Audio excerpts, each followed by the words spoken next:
Marvelous Bible lesson is taken from Isaiah 19th chapter. The burden of Egypt, behold, the Lord rideth upon a swift cloud, and shall come into Egypt, and the idols of Egypt shall be moved at his presence, and the heart of Egypt shall melt in the midst of it. And I will set the Egyptians against the Egyptians, and they shall fight every one against his brother, and every one against his neighbor, city against city, and kingdom against kingdom. And the spirit of Egypt shall fail in the midst thereof, and I will destroy the counsel thereof, and they shall seek to the idols and to the charmers and to them that have familiar spirits and to the wizards, and the Egyptians will I give over into the hand of a cruel lord, and a fierce king shall rule over them, saith the Lord of hosts.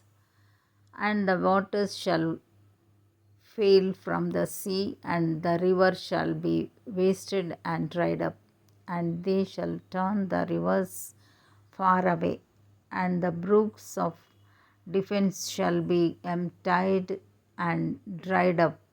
The reeds and flags shall wither, the paper reeds by the brooks, by the mouth of the brooks, and everything sown by the brooks shall wither, be driven away, and be no more. The fishes also shall mourn, and all they that cast in angle into the brooks shall lament,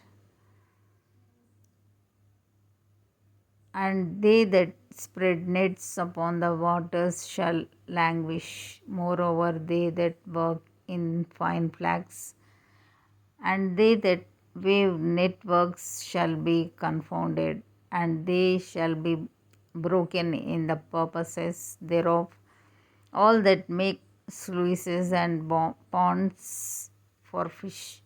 Surely the princes of Zoan are fools. The counsel of the wise counselors of Pharaoh is become brutish. How say ye unto Pharaoh, I am the son of the wise, the son of ancient kings? Where are they? Where are thy wise men? And let them tell thee now, and let them know what the Lord of hosts hath purposed upon Egypt. The princes of Zoan are become fools. The princes of Noph are deceived. They have also seduced Egypt, even they that are the stray of the tribes thereof. The Lord hath mingled a perverse spirit in the midst thereof, and they have caused Egypt to err in every work thereof, as a drunken man staggereth in his vomit. Neither shall there be any work for Egypt, which the head or tail, branch or rush may do. In that day shall Egypt be like unto women, and it shall be afraid and fear because of the shaking of the hand of the Lord of hosts, which he shaketh over it. And the land of Judah shall be a terror unto Egypt. Every one that maketh mention thereof shall be afraid in himself because of the counsel of the Lord of hosts, which he hath determined against it.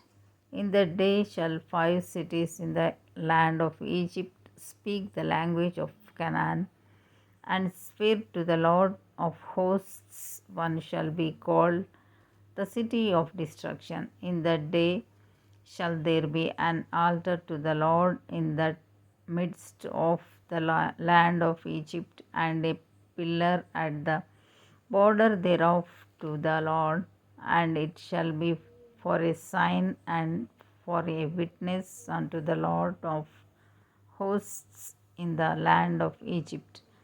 For they shall cry unto the Lord because of the oppressors, and he shall send them a Saviour and a great one, and he shall deliver them. And the Lord shall be known to Egypt, and the Egyptians shall know the Lord in that day, and shall do sacrifice and oblation. Yea, they shall vow a vow unto the Lord and perform it. And the Lord shall smite Egypt, he shall smite and heal it, and they shall return even to the Lord, and he shall be entreated of them, and shall heal them. In that day shall there be a highway out of Egypt to Assyria, and the Assyrian shall come into Egypt, and the Egyptian into Assyria, and the Egyptians shall serve with the Assyrians. In that day shall Israel be the third with Egypt and with Assyria, even a blessing in the midst of the land, whom the Lord of hosts shall bless, saying, Blessed be Egypt, my people, and Assyria, the work of my hands, and Israel, mine inheritance. Here ends the Bible lesson.